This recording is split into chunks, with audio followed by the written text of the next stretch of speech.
ஒரு காலத்துல மனிதர்கள் நாடோடிகளா திரிஞ்சும் வேட்டையாடியும் தங்களுடைய தேவைகளை பூர்த்தி செஞ்சு வாழ்ந்து வந்தாங்க. அதுக்கப்புறமா மனிதர்கள் விவசாயத்தை கண்டுபிடிச்சு உணவுக்காக பயிர்களை விளைவிச்சாங்க, விலங்குகளை பழக்கப்படுத்த ஆரம்பிச்சாங்க.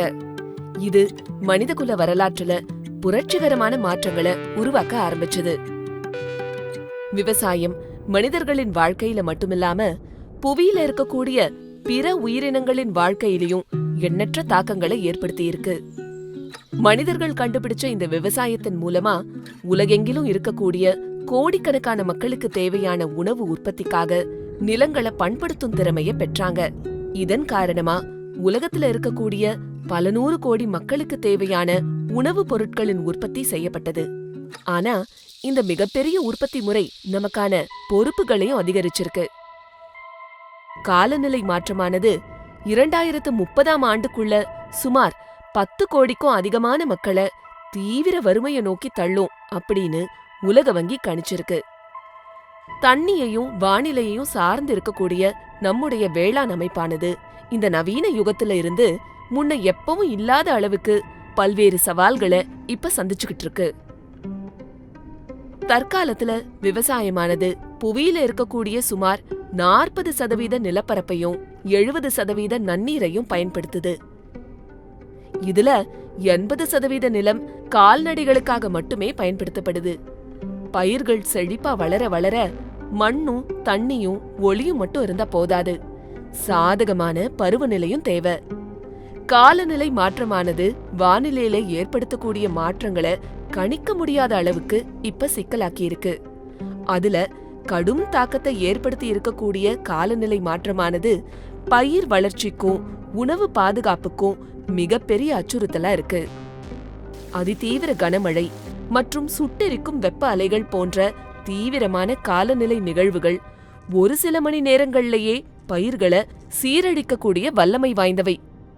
காலநிலை மாற்றத்துக்கான உலக நாடுகளின் குழுவான IPCCயின் கூற்றுப்படி புவி வெப்பநிலையானது ஒவ்வொரு டிகிரி அதிகரிக்கும் போதும் பயிர் வளர்ச்சியானது 5-15% வரை குறையும் அப்படின்னு தெரிய வருது.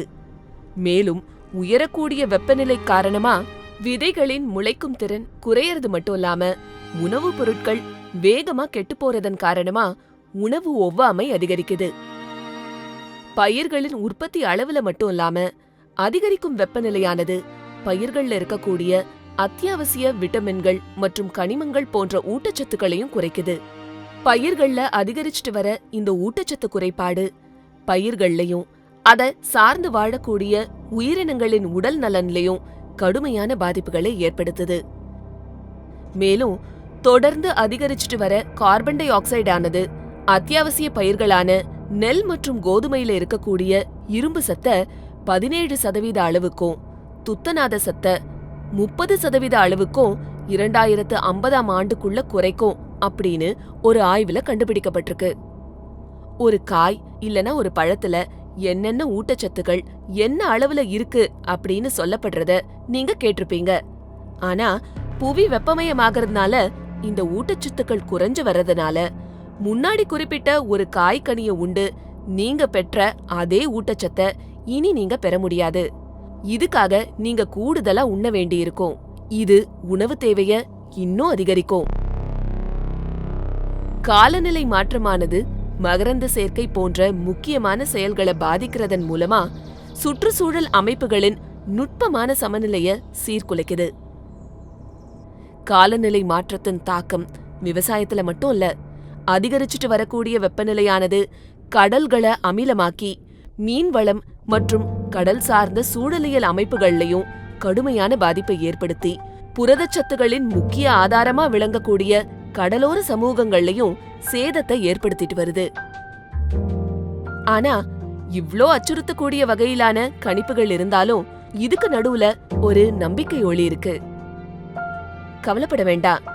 விவசாயத்தின் கதையானது விரக்தியை ஏற்படுத்தக்கூடியதில்ல, மாறா நாம எப்படி மீண்டெழணும்னு நமக்கு கத்து தரும். நாம எப்படி தகவமைச்சுக்கணும்னு நமக்கு சொல்லி தரும். சூழலுக்கேத்த வாழ்வியல் முறைகளை தழுவி நம்முடைய சுற்றுச்சூழலை பாதுகாப்பதன் மூலமா உங்களுக்கு வளமான வாழ்க்கைய உறுதி செய்ய இந்த உலகத்தால முடியும்.